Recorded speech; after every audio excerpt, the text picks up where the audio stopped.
Most people believe fat loss happens in the gym. They believe it happens when they're sweating, gasping for air, pushing their heart rate to the limit, and leaving the workout completely exhausted. We've been conditioned to think that the harder it feels, the more fat we're burning. That if it hurts, it must be working. And for years, that belief has shaped how people train, eat, and judge their own progress. But physiologically, that belief is incomplete. Exercise is not where fat loss actually happens. Exercise is the signal, not the execution. It tells your body what to do later, not what to do in that moment. The real metabolic decision, the chemical breakdown of stored fat, especially visceral belly fat, happens somewhere else entirely. It happens while you're asleep, when you're unconscious, when you're not moving, when you're not thinking. Your body enters the most powerful fat-burning window of the entire 24-hour cycle. Every single night, you have several hours where your physiology can either switch into fat storage mode or turn into a silent fat-burning machine. And here's the part most people never realize. That outcome is decided before your head even hits the pillow. If you walk into sleep with the wrong hormonal environment, you don't just miss progress, you chemically block it. And that's what we're going to break down today. This is the frustrating part for most people. You train consistently. You watch what you eat. You cut calories. You walk more. You even try to manage stress. And yet, the belly fat doesn't move. Or worse, it comes back the moment you relax. That's usually the point where people blame themselves. They assume they're missing discipline, willpower, or motivation. But the real problem isn't effort. It's timing. Every night, your body enters a metabolic window that lasts roughly 6 to 8 hours. During that window, your physiology makes a decision. It can either store energy aggressively or access stored fat and burn it for fuel. That decision is not based on how hard you trained earlier that day. It's based on your hormonal state at the exact moment you fall asleep.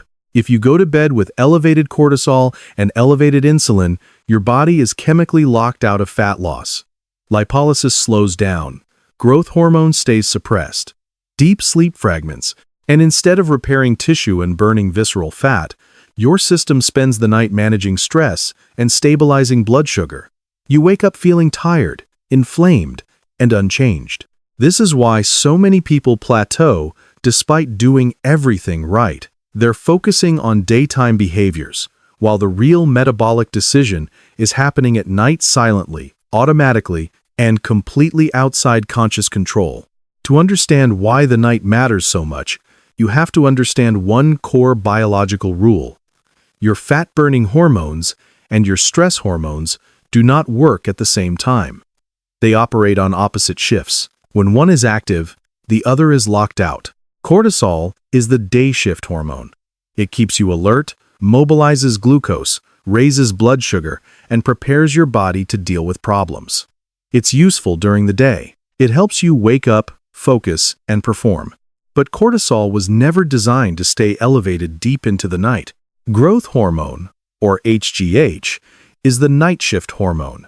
It's released during deep sleep. It repairs tissue, preserves lean muscle, improves insulin sensitivity, and aggressively burns visceral fat for fuel. This is the hormone responsible for the overnight metabolic reset most people are trying to force with workouts and dieting. Here's the critical rule. These two hormones cannot coexist. If cortisol is still high, growth hormone doesn't clock in. The repair doesn't happen. The fat doesn't get accessed. And the night quietly passes without progress. For most people, the problem isn't that they don't produce growth hormone. It's that their stress chemistry refuses to shut down. And once you understand that, the solution stops being about effort and starts being about sequence. The real problem isn't that your body doesn't know how to shut down. It's that modern evenings are designed to keep it switched on. Long after the sun goes down, your nervous system is still being treated like it's the middle of the day.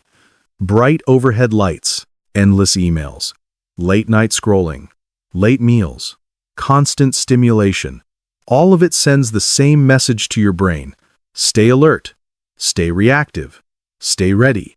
Cortisol responds to signals, not clocks. When your eyes are exposed to bright light late at night, especially blue heavy light from screens and LEDs, your brain interprets that as daytime. Cortisol stays elevated, melatonin gets delayed.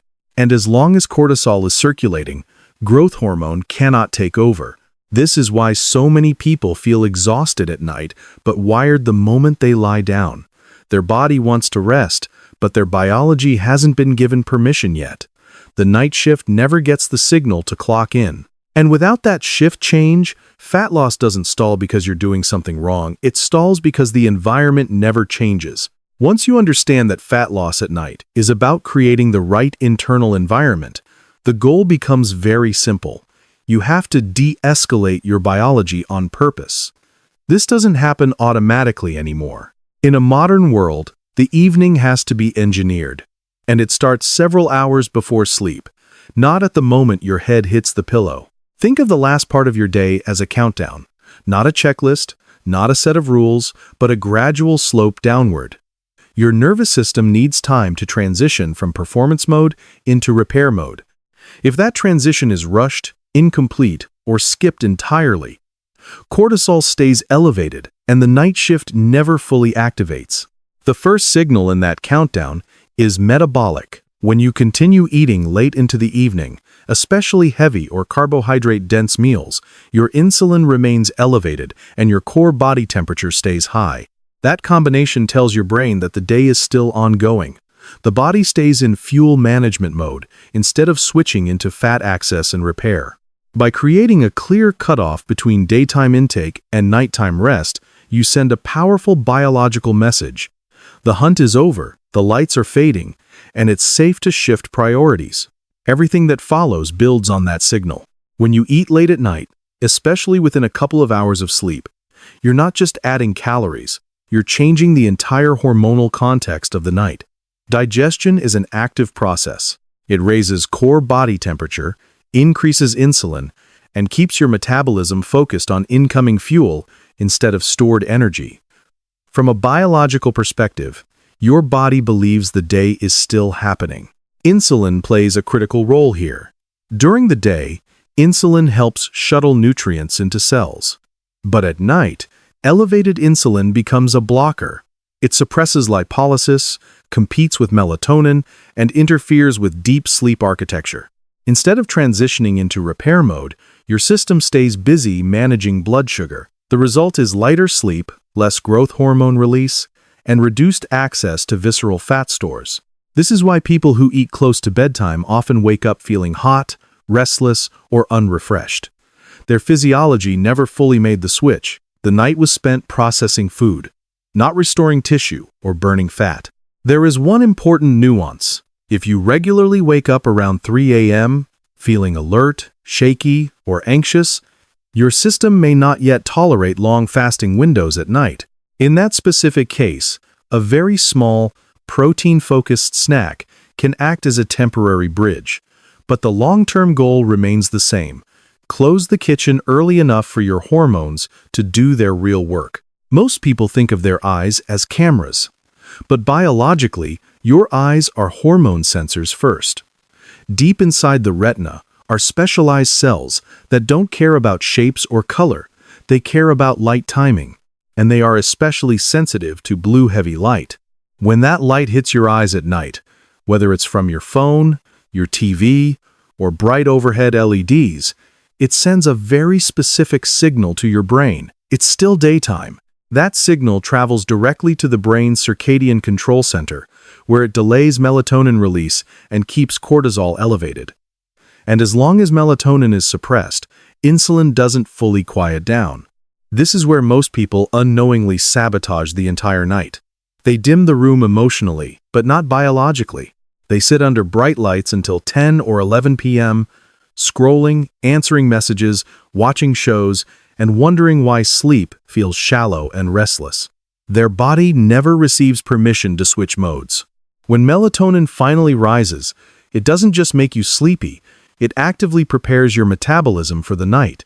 It signals that food intake is over, insulin can relax, and stored fat can be accessed safely. Without that signal, fat burning is delayed or reduced, no matter how disciplined the rest of the day was. At this point, the environment is darker, Insulin is settling, and melatonin is finally rising. Now the body needs one more powerful signal to drop into deep sleep. And this is where the process sounds counterintuitive. To cool the body down, you first have to warm it up. When you take a hot shower or bath in the evening, you trigger vasodilation. Blood vessels near the skin open up, allowing heat from your core to move outward. Your body isn't getting hotter, it's preparing to release heat. And when you step out of that warm environment into a cooler room, your core body temperature drops rapidly. That sharp temperature drop is one of the strongest biological cues for sleep onset. It mirrors what happens naturally at sunset in the wild. The brain reads it as safety. Darkness has arrived. Activity has stopped. Repair mode can begin. This drop in temperature doesn't just help you fall asleep faster, it deepens slow-wave sleep, where growth hormone is released in the highest pulses. And as growth hormone rises, fat oxidation increases, especially the stubborn visceral fat most people struggle with. Heat also lowers muscular tension and reduces sympathetic nervous system tone. Cortisol softens. The nervous system lets go. The body finally receives the signal it's been waiting for all day.